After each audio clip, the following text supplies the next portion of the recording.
There's got to be an explanation as to why there's so much suffering, right? I had one of those days about 2 years ago. I'll tell you about my daughter-in-law maybe next week, but she and my son were trying to they decided they wanted to start a family. So they went to the OB to do family planning, prenatal vitamins and everything, and she was 27, not 72, 27. My son is so old. So 27, and they found a lump. And a week later, they said, you have breast cancer. And they said, whatever you do, don't get pregnant, because this is estrogen and progesterone receptor positive. And the next week, they found out that she was pregnant. She got pregnant before she found out she had cancer. So she had to undergo surgeries, 3 surgeries during her pregnancy. She had to have chemo during her pregnancy, lost her hair, had the baby, and then she had to have another year's worth of chemo and radiation and more surgeries and all kinds of things. So in the midst of this, I was on call at the hospital, and Saturday morning, I went in to admit somebody in the emergency room, and this lady was there with her husband. She was 70, he's 72, and she was there to die. They'd done everything they could do. She had cancer. We're here to just keep her comfortable. So they're both accepting and dealing with this. And we put her upstairs on the floor, and hospice came in, and the family came in all that day. They were saying goodbye to Grandma, and that evening she passed away. So the next morning, Sunday morning, I'm rounding, and I asked one of the nurses, how did things go with Mrs. So-and-so? And she said, oh, it was rough. I know her granddaughter, we're good friends. She was crying, everybody was crying, say goodbye to Grandma. So I just was feeling awful about the situation. There's nothing anybody could do, but it was one of those days where it really hit me. And it was a spring morning, it was in May. It should have been a beautiful morning, but it was cold and windy, and the rain was just going sideways. And I was leaving the hospital, And I was thinking about my daughter-in-law, Brittany. I was thinking about this family. I was thinking about this crummy weather. And I just sort of said, why does there have to be so much suffering? Why is this so? And most of the time, I don't hear anything. But I had a very distinct thought come in my mind. And when those distinct, unique thoughts come in my mind, I think they're from another source, especially when the message is something I wouldn't have thought of. And I've had that a few times in my life. And as soon as I asked that question, the message clearly was, you're not here to suffer, you're here to learn. And I thought, wow, that gives me comfort. I'm here to learn through all these situations. So I want to tell you a story about my daughter, Kristen, who had to go through a difficult learning experience. So this is Kristen and her 4 girls, and my son-in-law, Mike. Very happy family. This is Essie, the one that's got the rheumatoid arthritis. You can tell she's the ornery one, right? I mean, so when Kristen, after she had Eden was about 1.5 years, 2 years, Kristen got pregnant again. And 16 weeks into the pregnancy, they did an ultrasound and said, Kristen, your baby has a severe neurological disorder. She has anencephaly, which means there's no brain. And we don't know how long she's going to live. She might not even survive the pregnancy, but we don't know how long these children live. And would you consider an abortion? And she said, absolutely not. God gave me this little baby. I'm going to take care of her and love her as long as I have her. So Kristen ended up having Ellie. And this is Ellie here. Now with the little cap on, you don't really notice too much. Here's another picture of Ellie and Eden and my daughter Kristen, and then this is the 2 little sisters together, and you can see the head she had a big glob, like a little snowman on top of her head in the back. It was real vascular, and they were afraid it was going to start bleeding, so they transferred her to another facility, and they did plastic surgery to remove that. So she was in the NICU, the neonatal intensive care unit, for 3 weeks. And then she passed away. They knew she was not doing well, so they called hospice. And hospice said, we'll help you at home with her. So this is at the funeral, Mike and Kristen, and Mike saying goodbye to his daughter. And then this is a couple years later at the cemetery, and this is a post that my daughter Kristen posted about her older sister was sitting there thinking of her little sister and having a hard time with it. There is a silver lining in all this. Ellie lived for 40 days. And there's some biblical things that happened for 40 days and 40 nights. And that gave them a little bit of comfort. And this is a cool little video I wanted to play. My daughter, when Ellie died, we had a lot of our family at my mom and dad's house. And that morning, she FaceTimed us. And she said, Ellie just passed.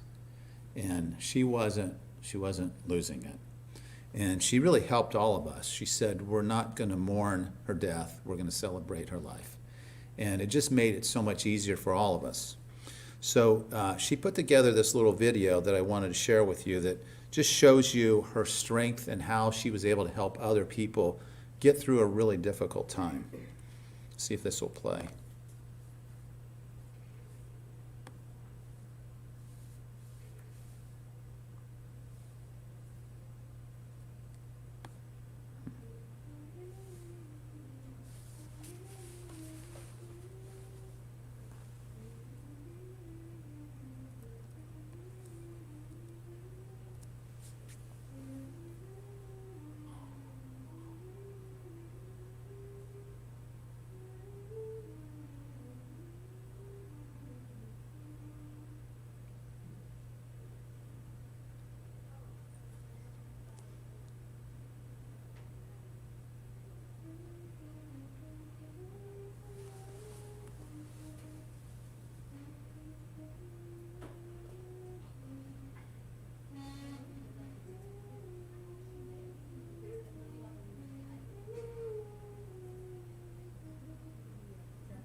So kind of a neat little video that my daughter put together. And like I said, she made it easier for all of us. And I think that whole idea, we're not here to, none of us are here to suffer.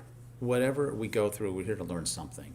And I believe we're going to live after this life, and it'll help us either now or later to live a more full life.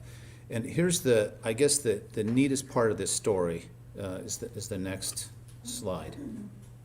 So this was the day she passed away. Kristen called the NICU. She knew the nurses. She got to know them well. And they went to her room that she had been in. And there's I don't know if you can see this, a double rainbow. And the neat thing about this was that this is Ellie kind of leaving on one of those rainbows. And this is Emery. Emery was conceived just a few weeks before Ellie died. So it's like they kind of passed each other.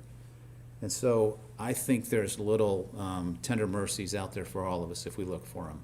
And they're there to help us through these difficult times. But I guess the message is that none of us are here to suffer. There's always something that we can learn, and I think that's the way we should look at it. So then this week we talked about cardiovascular fitness. That's got nothing to do with cardiovascular fitness, but I just think those are important messages for all of us. So I know we went over this lecture, you probably watched this. I just want to hit a few highlights from last week. The first thing is, when you think about ways to get your heart rate up, it doesn't have to be on a treadmill. You don't have to be jogging someplace. It can be any activity that gets your heart rate up. It needs to be something that you enjoy. Okay, so what is it? We defined what it was, and I'm not going to go over the definition, but to be cardiovascularly fit requires healthy lungs, a healthy, strong heart that pumps the blood, and then blood vessels that carry the oxygen, and then tissues, the cells that can take that oxygen and burn it for energy. And that is what primarily doing cardiovascular training, that's where most of the changes happen, is in the cells, because our heart's probably not going to get that much stronger. Our lungs are going to be limited as we get older. They can only expand so much. But our cells will respond. Remember, I've tried to convince you that the body changes quickly to the things you do to it. The lining of your arteries changes, the lining of your gut changes, and your cells change. Okay, so there's obviously a price we pay to be inactive. And I don't know if I said this on the video, but the slower you move, the closer you are to being laid down in a coffin. You've got to be able to move and keep moving. And some of you have difficulty moving because you have arthritis or other problems, but that doesn't mean you can't move better. There's always things that we can do to enhance our flexibility, our strength, the arthritis in our joints. We just have to see the right people and address the right problems, and we can all move much better than what we thought we could. Okay, then there's benefits of cardiovascular fitness, and I went over a couple, the emotional benefits, psychological benefits, physical and mental benefits. I really like this article in the American Journal of Medicine that said that reduced exercise capacity was a strong independent risk factor for all-cause mortality. In other words, the more cardiovascular fit you are, the better you're going to survive anything. Right now with COVID, no question, the more cardiovascular fitness you have, the better your chance of survival. I mean, what happens with COVID? By the 7th to 10th day, you start getting the cytokine storm, and there's a lot of inflammation. And that inflammation starts to cause fluid to accumulate in the base of your lungs. And so you're trying to take a deep breath, and there's fluid in your lungs, and the lungs are sticky and full of mucus.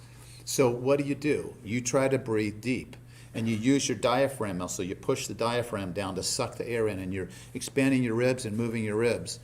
But if you're not used to breathing deep, or if you got a big belly that gets in the way and prevents you from breathing deep, or if the muscles in your ribs aren't used to a lot of physical activity, they'll get tired. And that's what happens to these people as they've 3 or 4 days of heavy breathing, and they can't get enough oxygen, and their muscles just wear out, and they can't continue. But if you're fit, and you can do that, you've trained yourself to do that because you're exercising, it makes it easier to oxygenate, and your chance of survival is going to be higher with COVID and with any other disease. And then in this article, they said more emphasis should be placed on measuring exercise capacity and developing strategies for its improvement in cardiovascular disease prevention programs. So, in other words, let's find out where each of you are with your cardiovascular fitness, and let's develop a program to help you become more fit, to be able to go longer on a walk or a higher intensity, to improve what's happening at the cell level so you can oxygenate your body better. Okay, so how do we develop this? Well, there's different strategies, but this is a good summary of the way you can do this. You can do it two ways. You can do moderate intensity for 150 minutes a week, which is 5 sessions of 30 minutes with this brisk walking, or you can do more vigorous activity for half the amount of time. So brisk walking is your own definition of brisk walking. It's how do you feel when you're walking in a hurry? We have all different levels. I mean, one person can walk really fast, briskly, and another person, they're brisk, but they're way behind the other person. So brisk is how it feels to you. And that's really the goal for all of us, to be able to walk briskly. But if you're able to go at a higher intensity, that's also an option.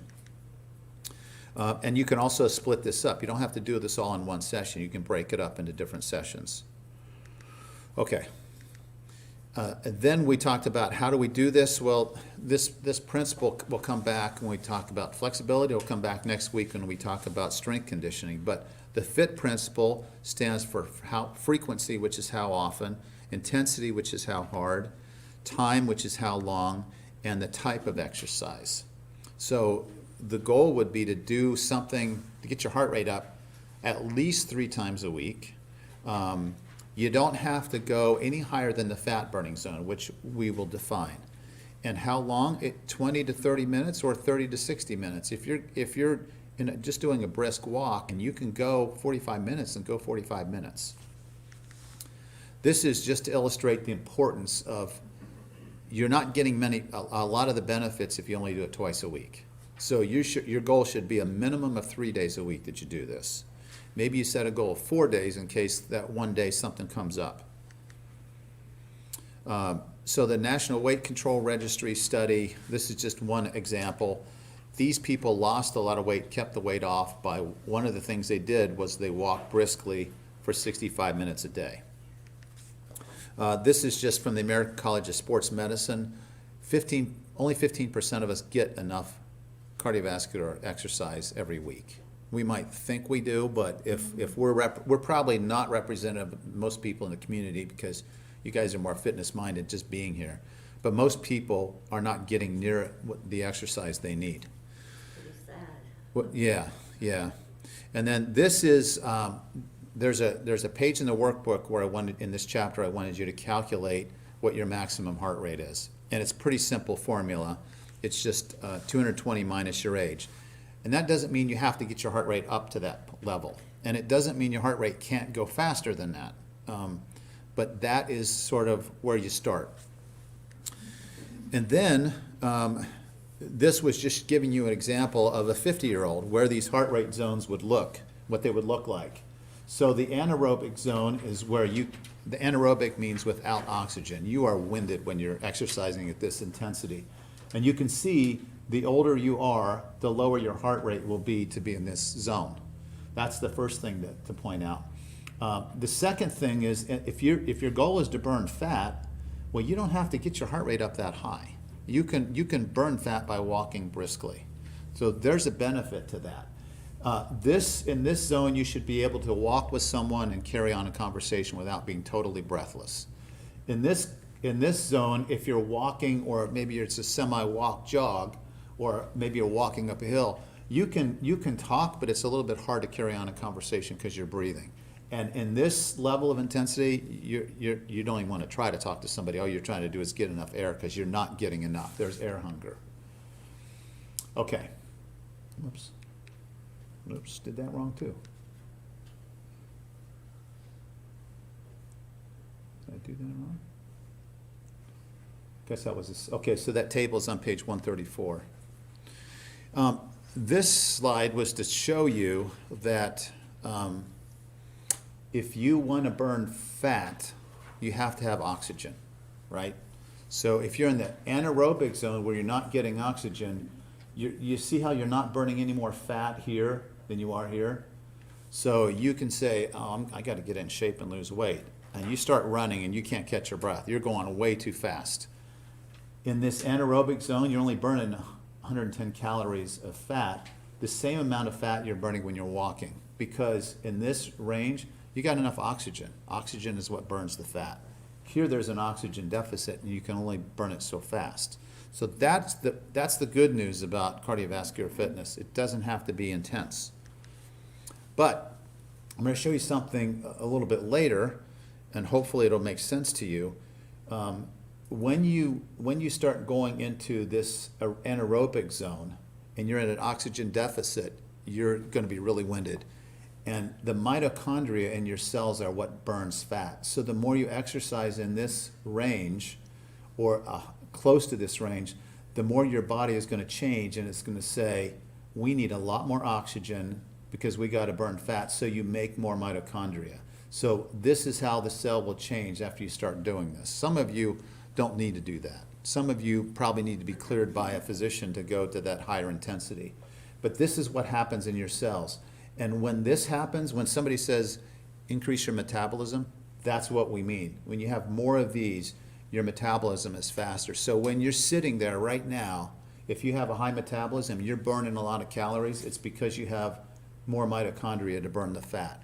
So like an NBA basketball player, I mean, those guys probably eat 10,000 calories a day, and they're sitting and they're burning so much more energy than most of us would burn because they've trained themselves just from their sport to make a lot more of these. And they tend to be really hot. I mean, if you sit next to them, they generate a lot of heat because they're really burning a lot of fat as they sit there. So that's what it means to have an increased metabolism.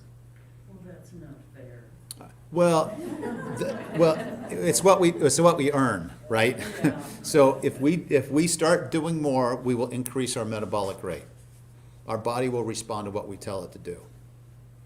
This is just showing you that there's different types of ways to get your heart rate up. And I put this up because some people just need to be reminded, hey, I can go bowling and I can burn a little bit of fat, but if I do social dancing, I hadn't even thought of that. But yeah, that'd be fun to go square dancing, and I could burn some fat doing that. And even weight training. Today, Dr. Jacobowski and I, we did like these cycles of bench press, incline push-ups, and then incline shoulder presses. And there was no rest in between sets. And by the time you finished the third set and 30 reps, the heart rate was up. So it was like a cardiovascular exercise as well.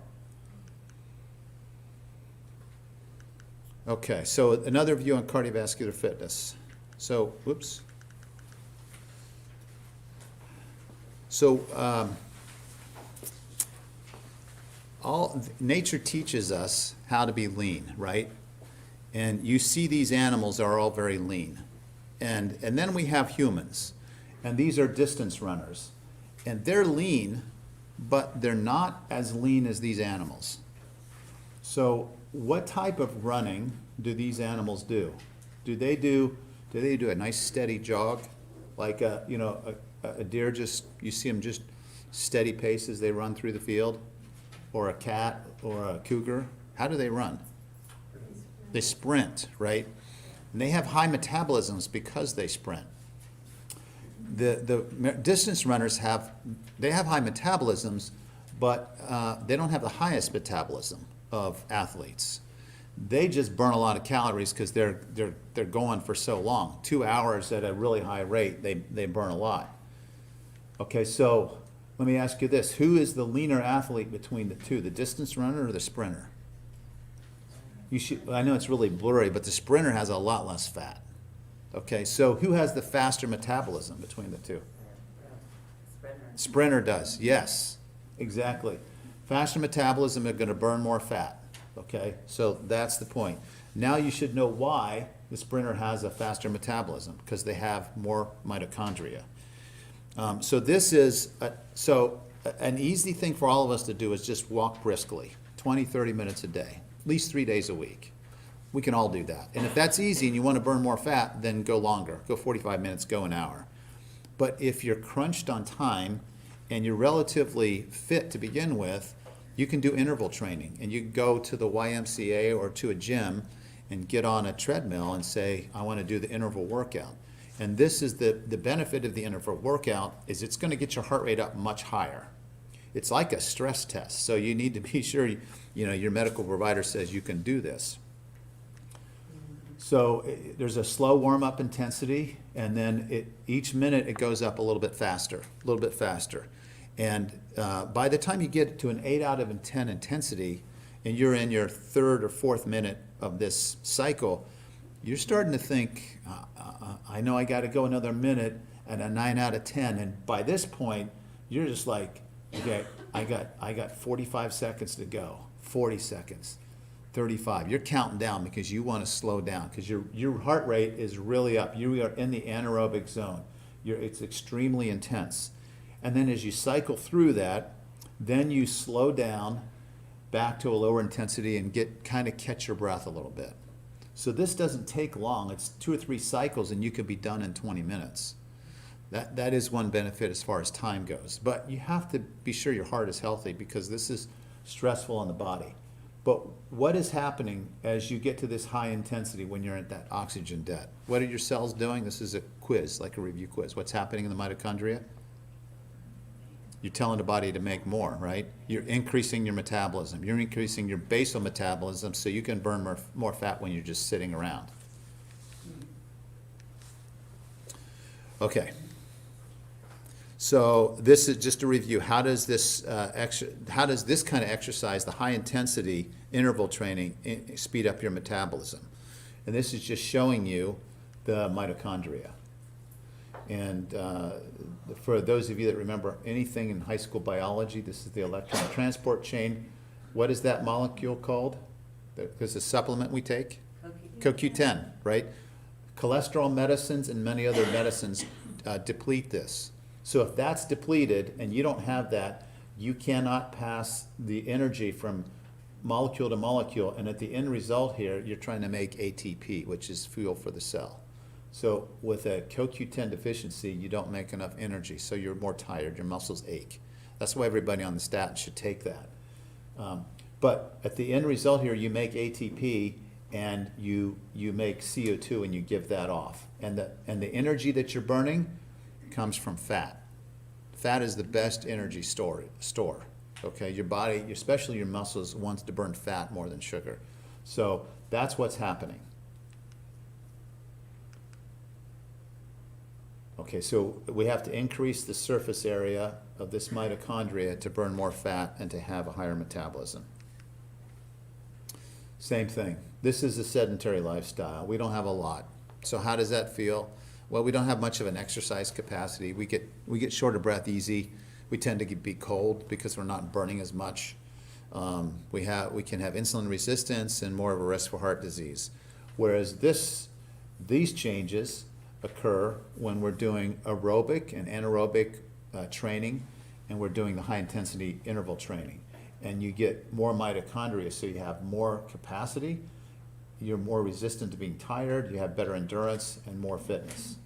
And this will reduce your risk for heart disease and diabetes.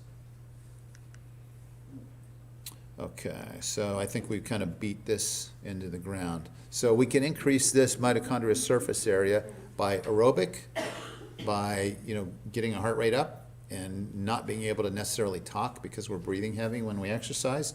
We can also do this with strength training like I told you I did today. I was tired. I was short of breath. I was winded. Last night I did a leg workout and I was really out of breath because it was really, really intense. Okay, so it helps us burn more fat. All right. So we talked about the 2 different types of the fat burning zone, which is easy, that's walking quickly, and this is more high intensity. I just wanted to contrast the difference between the two so you can see how you know which one you're doing. Okay, so are there any questions on that, on increasing your metabolism? Yes? This may sound silly, but how long does it take to build more mitochondria? I mean, can this be done in a No, short- your body is responding in one day. in one day? Yes, it's very fast to respond, but if the next 3 days you don't do anything, it's like, oh, they're not gonna challenge me. Well, I guess she doesn't need me, so the mitochondria is gonna go down. So you gotta keep doing it, and the key is you just wanna start out gradually. I don't want anybody to kill themselves or, make themselves hate exercise. You just, like I mentioned in the video, I think, with my father-in-law, I had no idea that, he had no idea that he was gonna do what he did running. But eventually, holy cow, he's running, when he was 70, he ran 7 miles and thought he could have gone farther. And, I couldn't even keep up with him when I was trying to jog with him. So, but he never thought he would do that. And I've met a lot of people that have had happened to him. One of the people in the class was, he actually reversed his diabetes. Well, I don't know if you saw the thing on Marvin.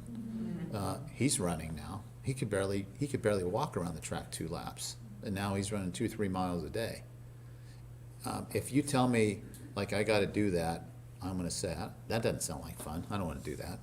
I don't really like running, but if you tell me to go shoot some baskets at the Y, I'll shoot it a while, I'll shoot baskets, and then I'll jog after the ball, I'll get warmed up, and then somebody says, you wanna play a game? And I'll say, yeah, and then I'll be playing full court, and I'll go for 2 hours. Not with the intention of killing myself, I'm just having fun. But that's how it has to be. You gotta find something you enjoy doing. Yes, Getting back to that CoQ10, that graph, yeah. and statins, CoQ10, how, like, my doctor put me on a statin, I don't know, 3 or 4 years ago. And until I came to your class, yeah, Kelly said, you gotta take CoQ10. Yeah. You emphasize. That's why you should take it. How long does it take to rebuild that up again? I don't know, but I think it would be pretty quick and it probably doesn't build it up all the way, but it should build it up enough that you feel better. Okay. And if it doesn't, then you talk to your provider and say, I want to be on a lower dose, or I want you to change me to a statin that isn't as strong, because there's stronger ones and weaker ones. So the ones that really lower the cholesterol are really strong, and they have more side effects. Some of the older ones like simvastatin and pravastatin, they don't lower the cholesterol as much, but they're milder as far as side effects. So that's what I would do. And I told you that you shouldn't take cholesterol medicines unless you've got proven heart disease, right? You really shouldn't. And you can't quote me when you tell your doctor that. 'Cause they'll all hate me. But I had a lady in the office today who, she had one of those CAT scans of her chest because her father died, had a heart attack at 55, and her brother had one at 65. So she's got a strong family history. She had one of those CAT scans to look at her arteries, and she had a 50% blockage in a widowmaker artery, and about 30% in one of the other arteries 2 years ago. And she had stopped her cholesterol medicine. And we kind of revisited this today. Now today, she's saying, I'm getting a little bit winded when I do things, and I'm having a little chest discomfort. And I'm thinking, oh no, you better start taking that cholesterol medicine again, and you need a stress test. We need to find out if that widowmaker artery that was 50% 2 years ago is now 70% and going to be a problem. So it's not that I'm totally against it, but in that situation, I thought it was best for her to take it. But if you don't have a lot of blockage, I don't think there's any point in taking it. You're going to see the numbers come down and everybody gets happy, but that doesn't mean you don't have heart disease. And it doesn't mean taking it is going to prevent heart disease. So we just know that if you have advanced heart disease, you tend to live better, and you tend to be less likely to have a bad cardiovascular event. And she had enough plaque in there that she was at risk. Okay, so types of exercises, anything. And this is the key right here. You have to enjoy it. When they shut down the Y last year for a time, I was like, I don't want to get out of shape. So I got on my treadmill down in the basement, and there's the wall, and that's boring. So I had my iPad, and I started watching these trashy Netflix videos. It just, what is it, Married at First Sight and some of those, like, they kept my attention. And so I started out with a walk and then a little jog, and I would do it 3 or 4 times a week.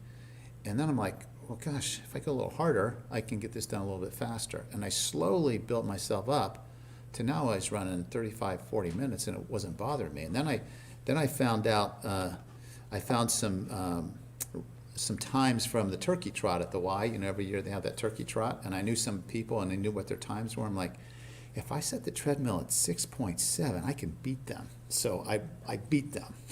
So I was really competing against myself, and I enjoyed that. But I wouldn't want to go out and run on the street because I don't know how fast I'm going, and I just don't like to have people watch me run. But in the basement, I was pretty good if I could keep myself distracted. And I don't know if any of you have been to like a wedding or some kind of a gathering where they have dancing, but have you found out that if you go out and dance, you get really winded?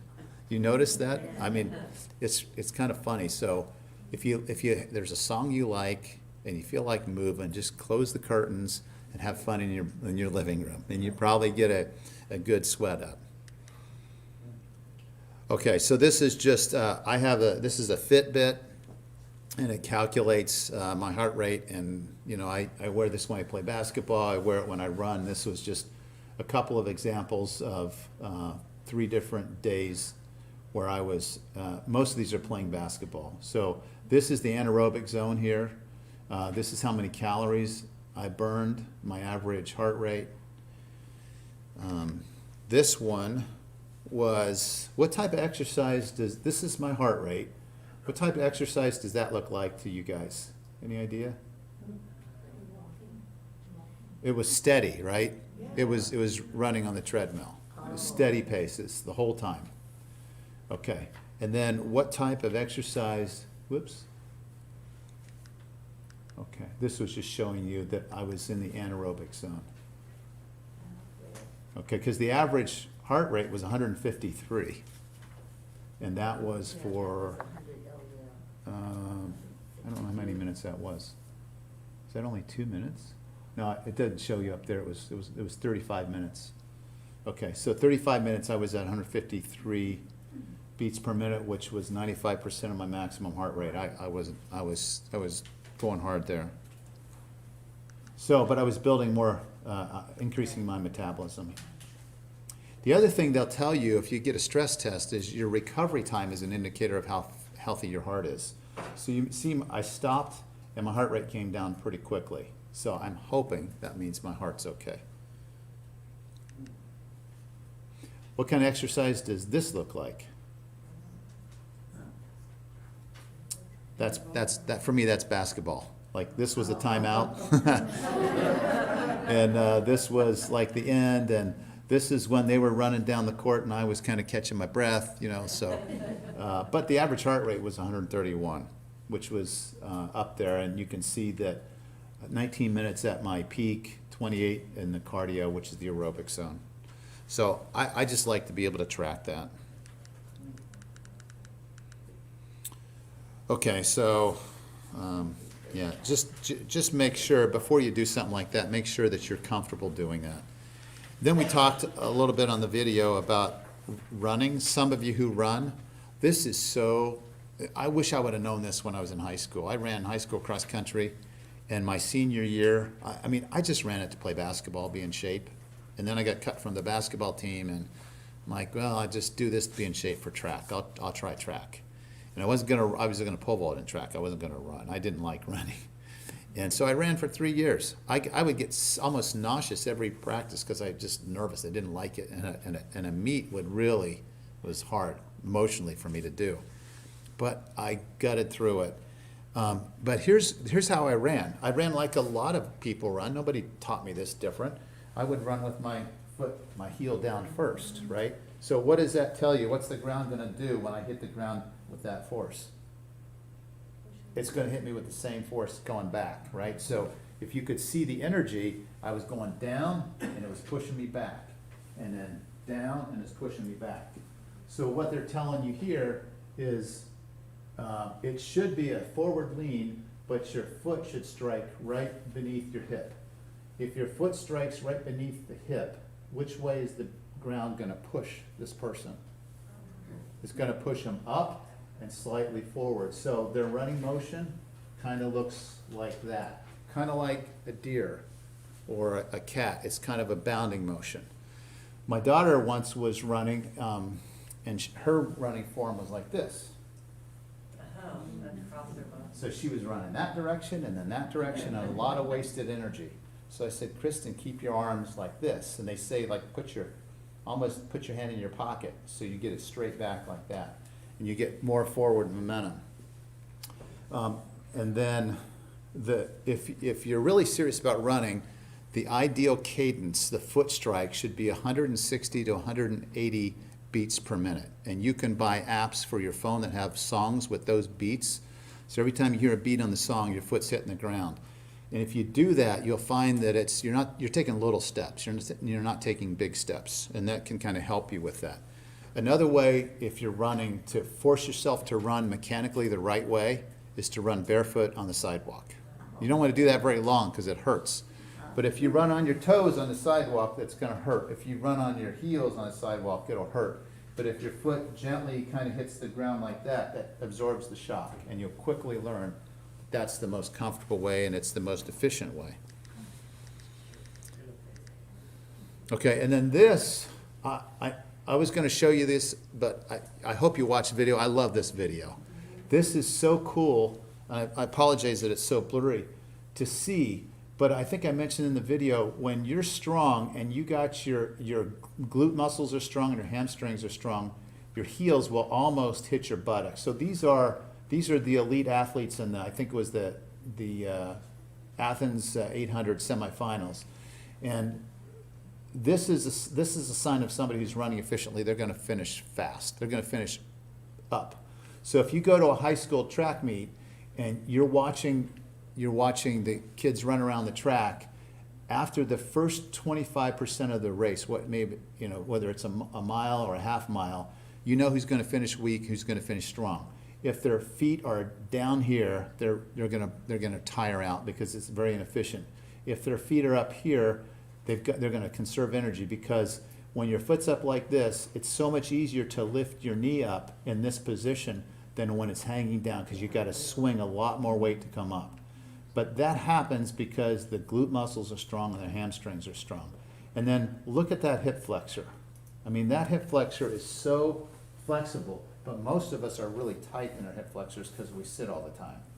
So to increase your running speed, whatever you're doing, you have to work on the flexibility here and the strength in the gluteal muscles. So the foot strike like this, perfectly underneath your hip, is going to push you up, and then the further you can get your leg back, all the power to go forward is in this type of a motion. Look at this guy. I mean, he's in first place because that foot is really bad. So to me, I just love the mechanics of running, and I didn't know that until 3 or 4 years ago when I studied this and really understood it. Okay, so this week I want you to cut back on caffeine. And if you prepare your meals in advance, you will have an advantage because it'll just make life easier when you're going on the go. And then I want you to experiment with your heart rate. Get a Fitbit or find a way to check your pulse. Get comfortable with when you're in the anaerobic zone, which is probably where you don't want to be, when you're in the fat burning zone. A fast walk, faster than a normal walk where you can still carry on a conversation. And then the aerobic zone is somewhere in between the two. Okay, let's see, I had to end on this. I think I remember what it used to feel like. Some days I don't. Some days I that was a long time ago. Okay, so next week we're going to do strength fitness. We're going to talk about the benefits of a balanced strength program. And then Dr. Jakubowski will do a video on back pain and how to prevent back pain or help to rehabilitate it, because a lot of us have it. I have it, but learning what I've learned, I've been able to manage it a lot better. So does anybody have any questions or input? Yes. Could you repeat again when the only time you should be taking cholesterol medicine? When you have known advanced heart disease, when somebody's like, you're gonna need a stent, you got a lot of blockage, and they say, we're putting you on a cholesterol medicine, then you should take it. But just because you got an elevated number doesn't mean it's a problem. Thank you. Yes? Mine was 110, and she goes, oh, you need a stent. Well, anyway, she's no longer my doctor, but can you do a hip flexor? It was on last week's video that I watched from home, the live stream, where you must have did it off screen, I don't know, you put one foot forward, one back? Yeah, it's just, it's like a lunge, so you go down like this. Now, if I, whoops, get my balance here. If I lean like that, I'm not really stretching the hip flexor, right? But if I come back like that, I can feel that stretch. If I lift my arm up and reach back, I can really feel it stretch. So the idea is to keep your body upright and try to get that leg back. It should be at least 30 degrees. But if you can't, you just start where you are. And you can start with your, hold it, put your hand on the table or a counter or a chair, and just go back a little bit. But don't cheat by leaning forward. Keep your body straight and upright, take a step back, and go down as far as you can go without leaning forward, because that doesn't do anything. Any other questions? Yes? Has there been studies on like how exercise, I know they mentioned about Alzheimer's, that you have less susceptibility to it if you exercise, but has there been correlations between exercise and mental, like, like if we go to perform tasks mentally, does it help with all of that? I know. Yeah. Because I'm more alert if I exercise. Yeah, there has been. And when we talked about that nitric oxide supplement, the Neo 40, when you take that and you can get 38% increased blood flow in 10 minutes after you take that lozenge, if you get 38% increased blood flow to the frontal cortex where your cognitive abilities are, that can make a noticeable difference for somebody who's kind of, sort of in between developing early dementia. And I can tell you with my father, it's made a huge difference. So much that tomorrow I'm seeing his 96-year-old brother. My cousins are driving him up from Columbus, and they want me to check his testosterone and try to help him with his mental function. I'm going to put him on Neo 40. And then he's pretty active. I mean, he still works out at 96, but he needs help with the cognitive part of it. So, absolutely, blood flow is crucial. And then you had a question in the back? So my husband and I have been doing this program, and he was exercising before I started this, and he found out he was pre-diabetic, so he's been doing the diet part as well with me. But he's noticed, so we've probably been doing it 2 to 3 weeks, but he cannot get through his whole exercise regimen right now. Is that just a body adjustment, or? I don't know. What do you mean he can't get through it? He just feels weak, like he can't finish the last, I think he does like what you do where you go. Oh, the interval? Yeah, and he was doing that, I think he does three times around, and he can't get through that last one, he just feels weak and just tired. I would have him go with a lower intensity and then have him checked to make sure that his sugar isn't dropping too low or it's not too high. Okay. Something doesn't sound right Okay. with that. She shouldn't be that tired, so maybe you start with a lower intensity and Okay. maybe even talk to his provider to make sure the heart's okay. Okay, thank you. Yeah. Any other questions? Are you guys getting out of this what you wanted to? I mean, I know the nutrition part of it, that was important, but now we're doing this other stuff, and I think next week, especially with back pain, should be helpful. The next week with hormones should be something you're all interested in and can be helpful. We really haven't had a chance to talk to you guys about the reasons you enrolled in the class and if it's meeting your needs and if you're reaching your goals or you're frustrated that you're doing everything right but you're not getting where you need to be. So I'm just curious as to how that's going for everybody. Does anybody wanna fess up to what's happening? Good or bad? Eye-opening. I feel better even though I can't do it. And look what I found, cleaning out my parents' house. Oh, there you go. Yeah. And it says Jump stretch. yes. Oh, that's Coach Hartzell's band there. That's Yes, cool. it is, and it's got the phone number, but, yeah. What was it doing in the closet? Because I really had it almost, I had it in the garage, I thought it was a garden tractor belt. And then I figured, but I can't, there's no way I can, no. Well, that's a really heavy one. That's not one to really stretch with. That's for somebody that's, a lot more advanced with their stretching, so. You could, that's a better one there, I got a yeah. big one. And they have one even half that size. Oh, good, because I can't do this either. Yeah, you need something that's not too strenuous for you. Oh, dear. So, are we okay then? Everybody's doing good? I think I would just do this without the Yeah. words. Okay. Yeah, so your critiques and your criticisms they don't offend me, they're really helpful. If there's something that you need to hear or it's not clear, just jot it down so we can address it. If there's questions, jot it down and I'll try to address it next week. So, okay, thanks for coming tonight.